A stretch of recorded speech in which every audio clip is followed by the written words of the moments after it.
Resolusyon nga nag-awhag sa Department of Trade and Industry pag-susi sa mga tindahan nga umrigya o mga Christmas light giduso sa Konseho sa Dakbayan sa Mandaue samtang pabayran sa ang multi-level parking sa maong Dakbayan. Si Margie Dacanay sa report.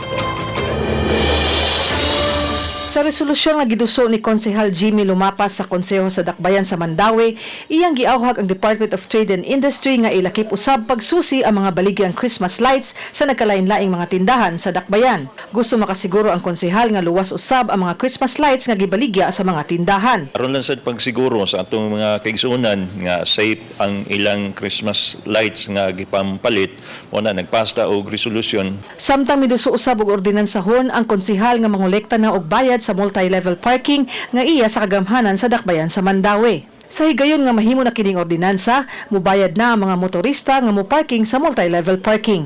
20 pesos ang bayad alang sa unang 3 ka oras. Kay ang naitabo manggod kanang gihimo na nga parkingan sa mga sa mga sakyanan, labi na istrikto na ang side street parking. Uban ni Marlon Melgaso, Margie Monteo Dacanay, Balitang Bisdak.